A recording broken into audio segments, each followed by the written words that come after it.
Nuestra historia comienza durante un raro interludio de paz en el tumultuoso mapa político del antiguo Israel. El texto bíblico nos informa que 3 años pasaron sin guerra entre Siria e Israel.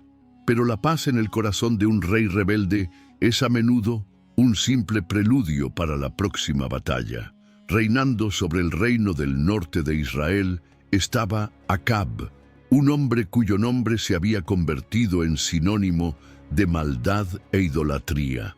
Su reinado, fuertemente influenciado por su infame esposa fenicia, Jezabel, se caracterizó por la promoción del culto a Baal a una escala nunca antes vista.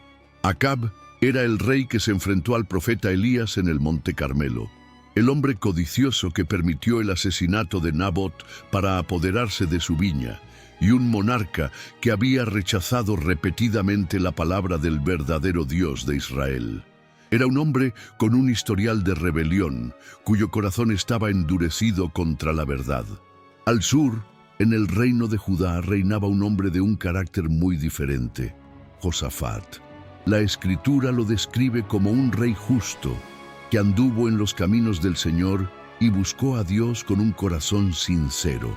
Sin embargo, su piedad estaba teñida de una peligrosa ingenuidad política que lo llevó a forjar alianzas cuestionables. Una de estas alianzas fue con el malvado rey Acab, cimentada por el matrimonio del hijo de Josafat con la hija de Acab y Jezabel. Y fue esta conexión familiar la que preparó el escenario para nuestra historia. En el 3er año de paz, Josafat, el rey de Judá, descendió a Samaria para una visita de estado a Acab, el rey de Israel. Acab recibió a su aliado del sur con gran pompa, ofreciendo un espléndido banquete para él y su séquito. Pero esta hospitalidad tenía un propósito. En medio de la camaradería, Acab le planteó a Josafat una pregunta cargada de implicaciones militares y espirituales. ¿Quieres venir conmigo a pelear contra Ramot de Galaad? Ramot de Galaad era una ciudad estratégicamente importante que pertenecía legítimamente a Israel, pero que en ese momento estaba bajo el control del rey de Siria. La propuesta de Acab en la superficie parecía justa. Era una campaña para reclamar lo que era suyo, para restaurar las fronteras de Israel.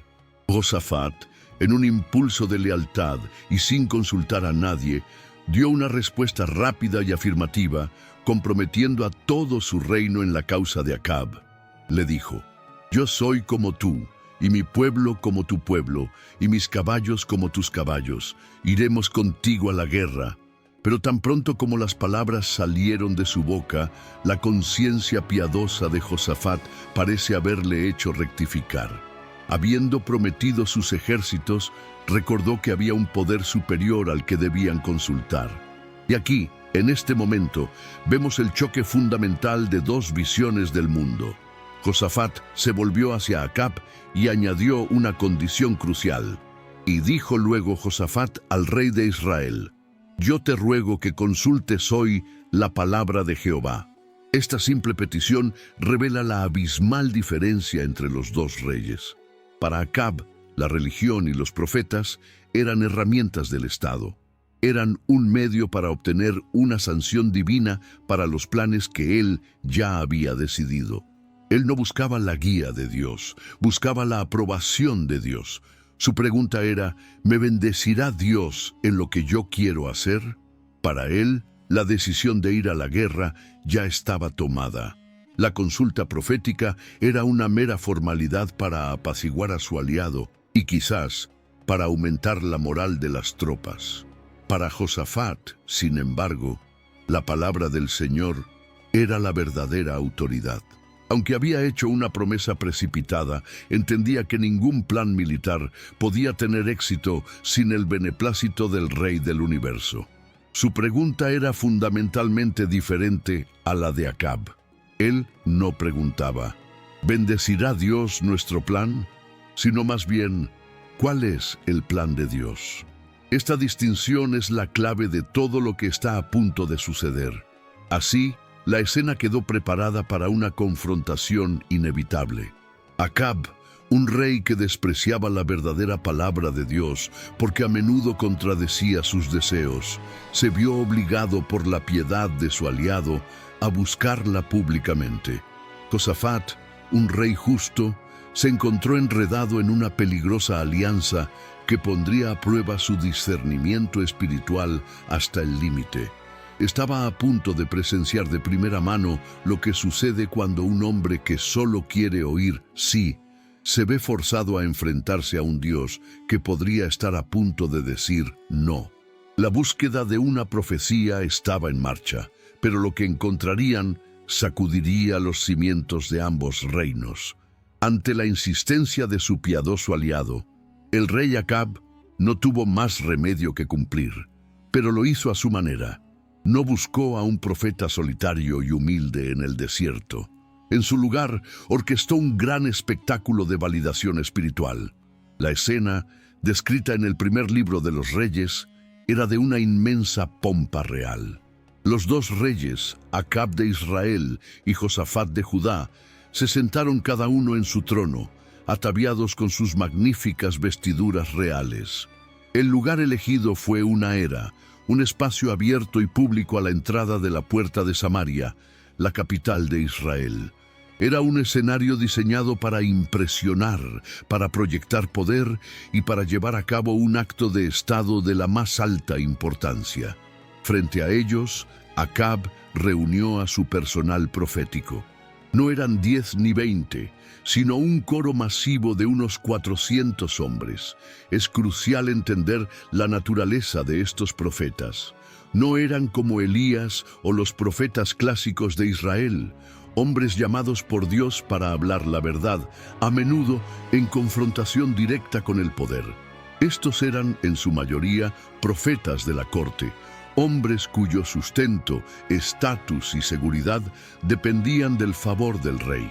Su función no era tanto transmitir la palabra inalterable de Dios, sino proporcionar el respaldo espiritual que el rey necesitaba para sus políticas. Eran, en esencia, una extensión de la voluntad del rey, vestidos con un manto de autoridad divina. Con el escenario listo y su audiencia cautiva, Acab planteó la pregunta para la cual ya había decidido la respuesta. ¿Iremos a la guerra contra Ramot de Galaad o la dejaremos? La respuesta de los 400 profetas fue inmediata, unánime y exactamente lo que Acab quería oír. Como una sola voz, un coro atronador de afirmación, declararon: «Sube, porque Jehová la entregará en mano del rey». Imaginen la fuerza de esta escena. 400 hombres, todos afirmando hablar en nombre de Dios, todos garantizando la victoria. Para cualquier observador casual, el asunto parecería divinamente zanjado. Para añadir un toque de teatralidad y convicción a la actuación, el líder de este grupo, un hombre llamado Sedequías, hijo de Kenaana, dio un paso al frente. Se había fabricado unos cuernos de hierro, un símbolo bíblico de poder y fuerza militar. Sosteniéndolos en alto, proclamó con fervor: «Así ha dicho Jehová, con estos acornearás a los sirios hasta acabarlos». Estaba representando visualmente la victoria que prometía. Era una profecía con efectos especiales, diseñada para ser lo más persuasiva posible, para eliminar cualquier atisbo de duda. Y el resto de los 400 profetas se hicieron eco de su mensaje, creando una atmósfera de euforia y certeza absoluta. Acab, sin duda, estaba satisfecho. Había cumplido con la petición de Josafat y había recibido el abrumador respaldo divino que deseaba. Pero Josafat, el rey de Judá, no estaba convencido. Su discernimiento espiritual, afilado por una vida de búsqueda sincera de Dios, le provocó una profunda inquietud.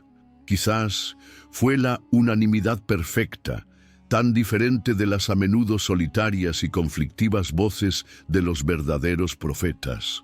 Quizás fue el tono demasiado ansioso por agradar, demasiado alineado con los deseos del rey. O quizás fue simplemente el Espíritu de Dios alertándolo de que algo estaba terriblemente mal en aquella escena. Con un coraje tranquilo, Josafat expuso toda la farsa con una simple pregunta. Se volvió hacia Acab y dijo: ¿No hay aquí algún profeta de Jehová por el cual consultemos? Esta pregunta era una bomba diplomática. Con ella, Josafat estaba implicando de forma cortés pero inequívoca que los 400 hombres que acababa de presenciar no eran, a sus ojos, verdaderos profetas del Señor. Estaba declarando que toda aquella elaborada presentación había sido un espectáculo vacío. La pregunta arrinconó a Acab. Ahora, delante de su importante aliado, se vio obligado a admitir la verdad. Y su respuesta es una de las autoinculpaciones más reveladoras de toda la Biblia. Le dijo a Josafat: «Aún hay un varón por el cual podríamos consultar a Jehová, Micaías, hijo de Imla, mas yo le aborrezco, porque nunca me profetiza bien, sino mal». Analicemos esta asombrosa confesión. Acab admite que Micaías es un auténtico canal de la palabra de Jehová. No cuestiona su legitimidad. Sin embargo, lo odia. ¿Por qué? No porque Micaías sea un falso profeta, sino precisamente porque es uno verdadero. El criterio de Acab para un buen profeta no era la veracidad, sino la positividad. No buscaba la verdad, buscaba la afirmación. Como la verdad de Dios a menudo lo confrontaba, había llegado a odiar al mensajero. Su corazón estaba tan endurecido que prefería el consuelo de 400 mentiras a la incomodidad de una sola verdad. Josafat, con una simple reprimenda: «No hable el rey así», insistió en que llamaran a Micaías. Y así, el escenario estaba listo.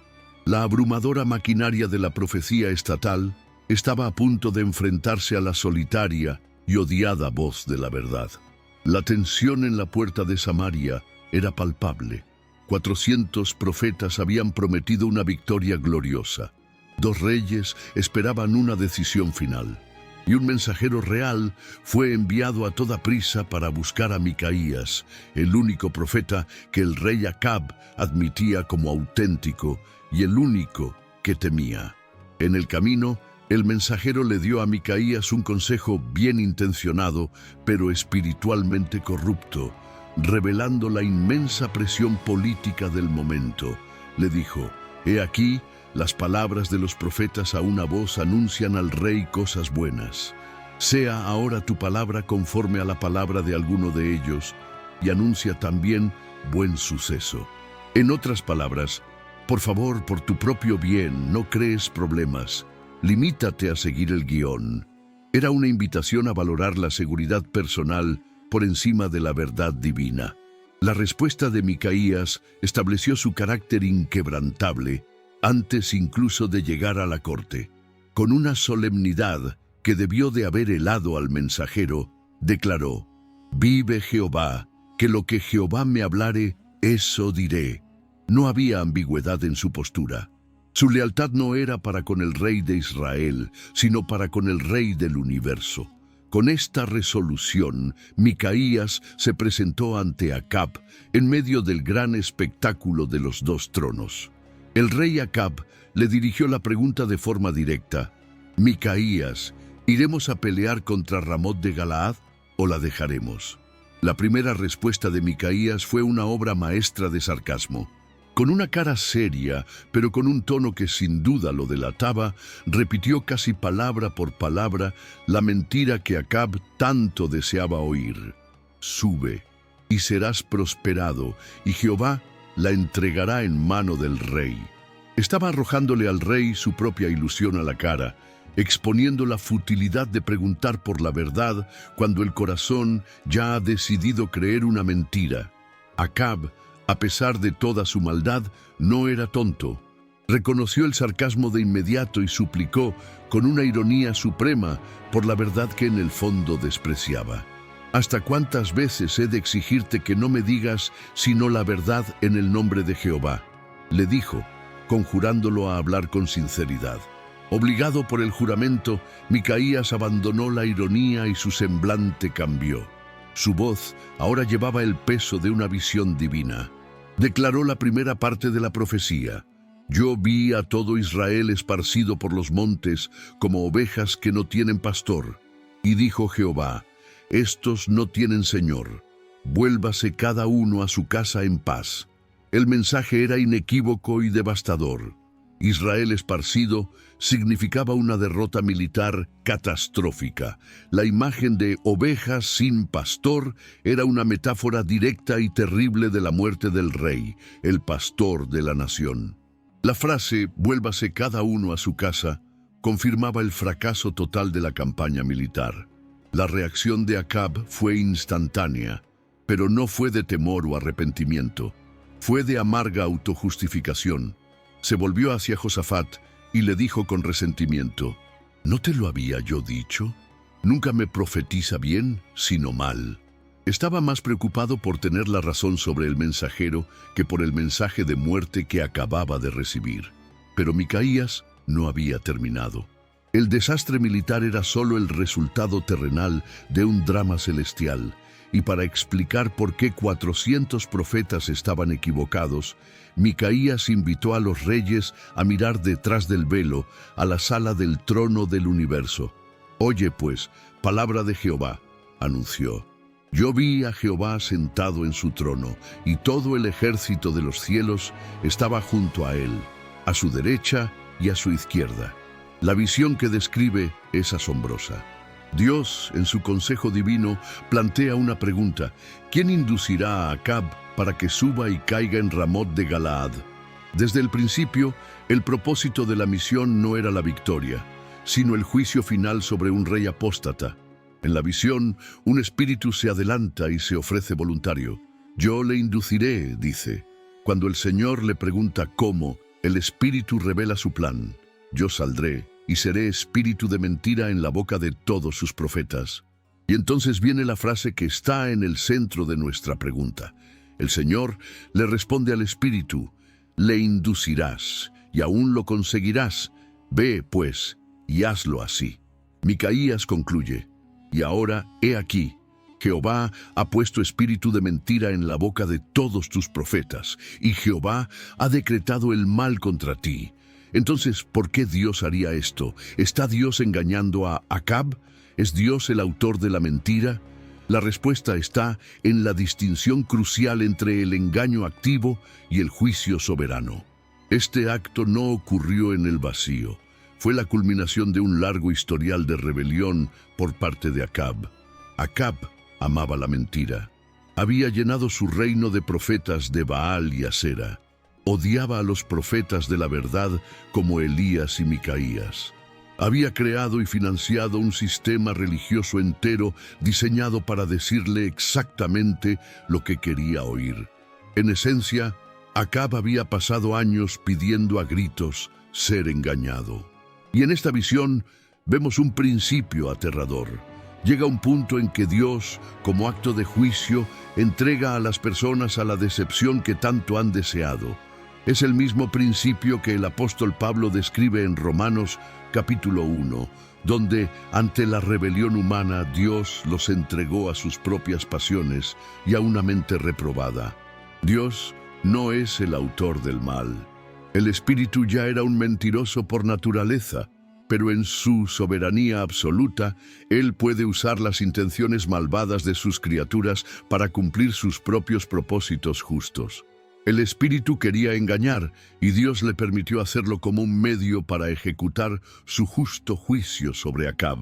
Sin embargo, y este es el punto más importante de todos, Dios no dejó a Acab sin acceso a la verdad.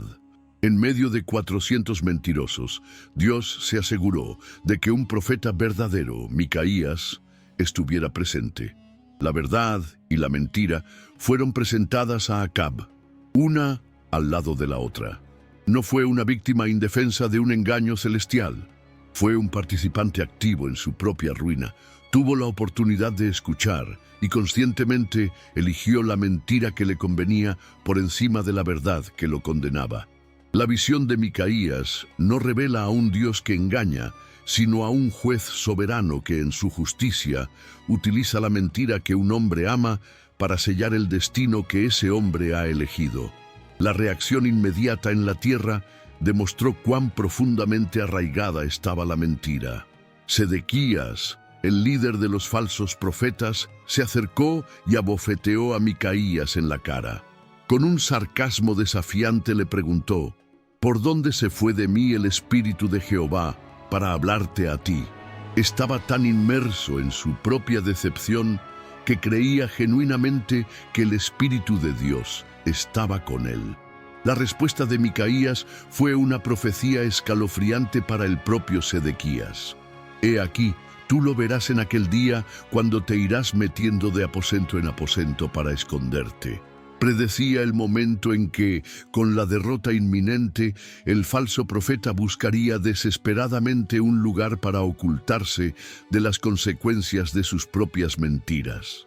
La violenta reacción contra la verdad era la prueba final de que el juicio de Dios era, de hecho, justo y merecido. La visión celestial de Micaías había quedado suspendida en el aire, una revelación asombrosa y aterradora de la realidad espiritual que se ocultaba tras la política terrenal. La confrontación que siguió fue inmediata y violenta, un reflejo de la batalla entre la verdad y la mentira. Sedequías, el líder de los falsos profetas, lleno de una furia justiciera, se acercó y abofeteó a Micaías en la mejilla. Su pregunta estaba cargada de un sarcasmo desafiante. ¿Por dónde se fue de mí el Espíritu de Jehová para hablarte a ti? Estaba tan consumido por el espíritu de mentira que genuinamente creía que él era el portavoz de Dios. La respuesta tranquila y profética de Micaías fue escalofriante. He aquí, tú lo verás en aquel día, cuando te irás metiendo de aposento en aposento para esconderte. Predecía el momento de pánico y vergüenza que vendría para el falso profeta cuando la verdad se manifestara en el campo de batalla.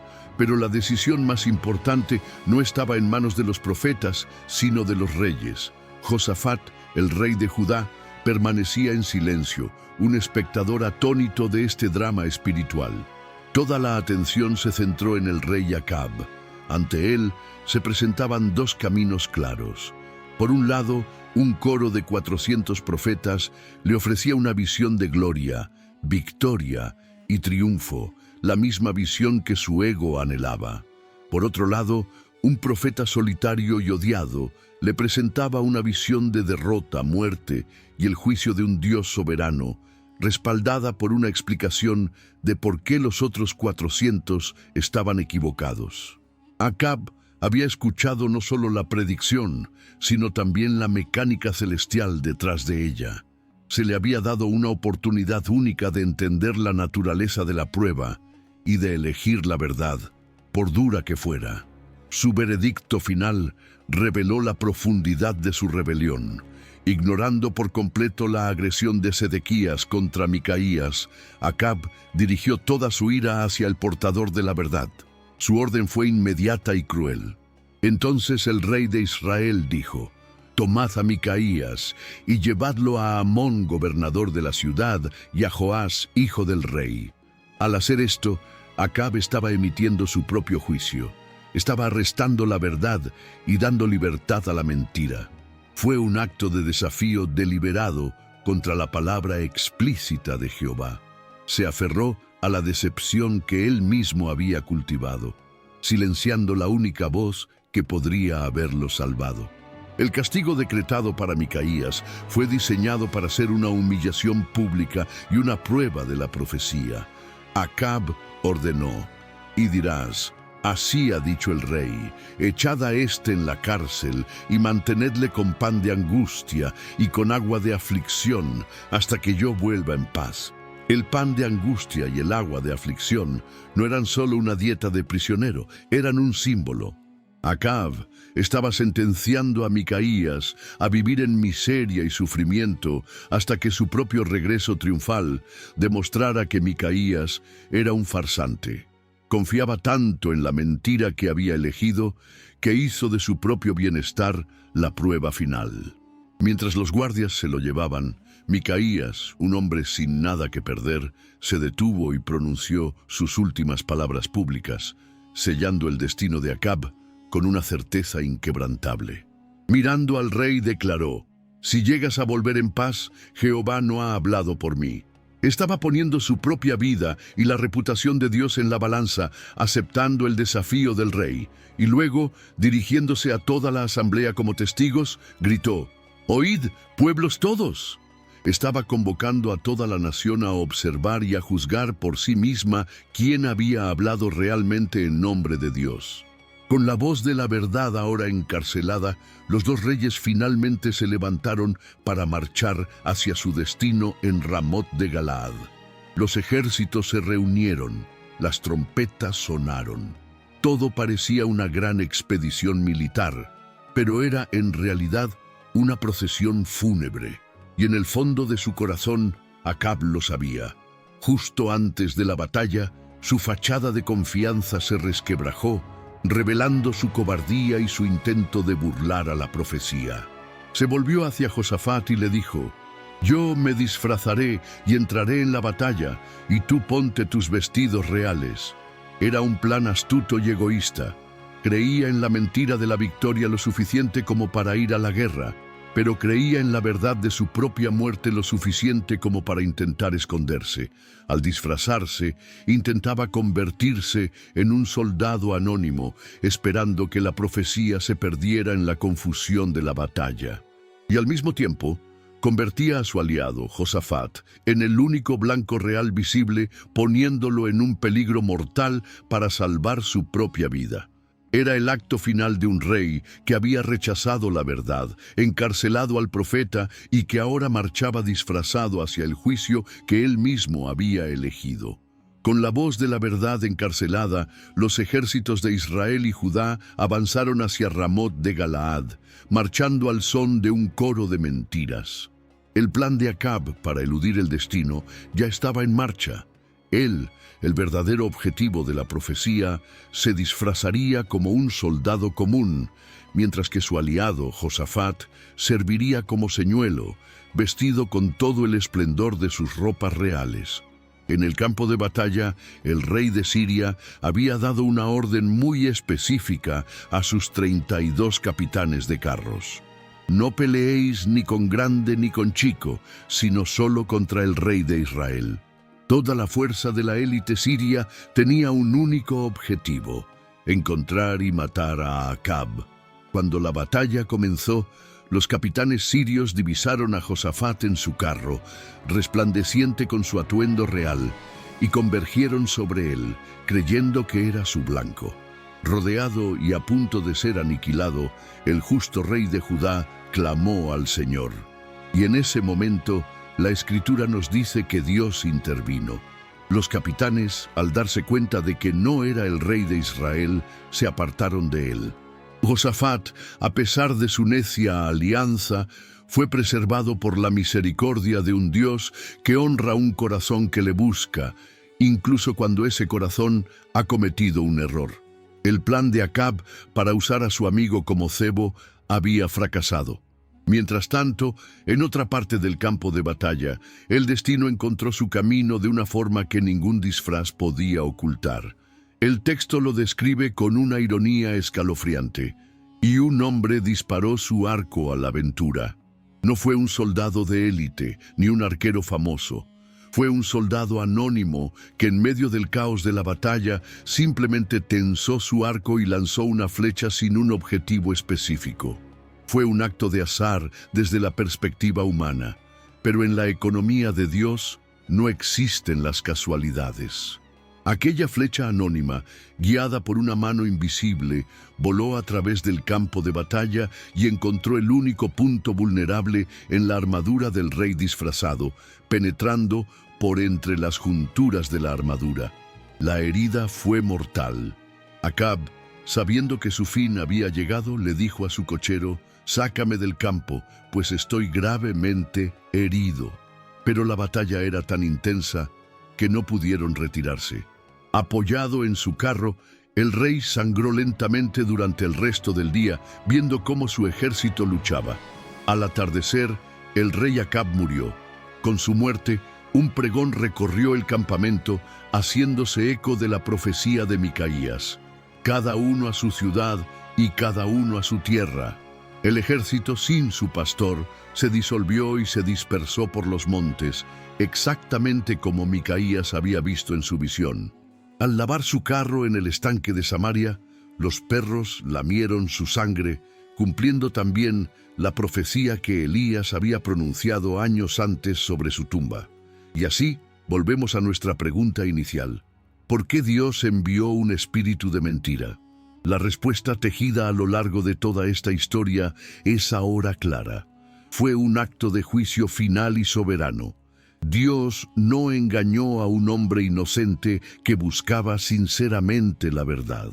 Dios entregó a un rey rebelde a la misma decepción que él había amado y cultivado durante todo su reinado. Acab odiaba la verdad.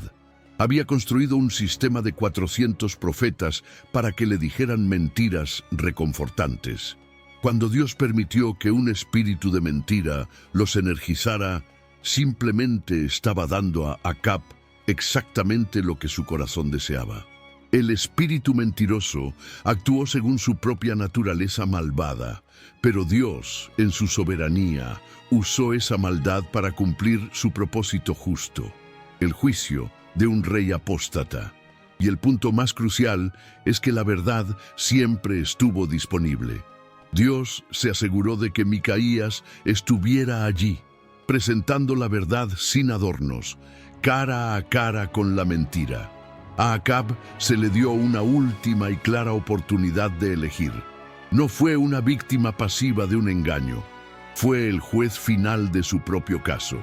Escuchó ambas versiones y con los ojos bien abiertos eligió la mentira. La flecha anónima que lo encontró en el campo de batalla fue simplemente la sentencia final de un veredicto que él mismo había pronunciado mucho antes en la puerta de Samaria, al ordenar que la verdad fuera encarcelada. La historia de Acab es la advertencia más solemne de la Biblia. Un corazón que se niega a amar la verdad, finalmente será entregado a una mentira que lo destruya. Esta historia tan desafiante nos obliga a examinar nuestros propios corazones. ¿Amamos la verdad de Dios incluso cuando es incómoda? ¿O preferimos rodearnos de voces que solo nos dicen lo que queremos oír? Tu reflexión es muy valiosa. Compártela en los comentarios. Si este estudio profundo te ha ayudado a entender mejor un pasaje difícil de la Biblia, apóyanos con un me gusta para que podamos crear más contenido como este. Y si no le temes a las preguntas difíciles de la fe, suscríbete a nuestro canal y activa las notificaciones. Gracias por acompañarnos en este estudio.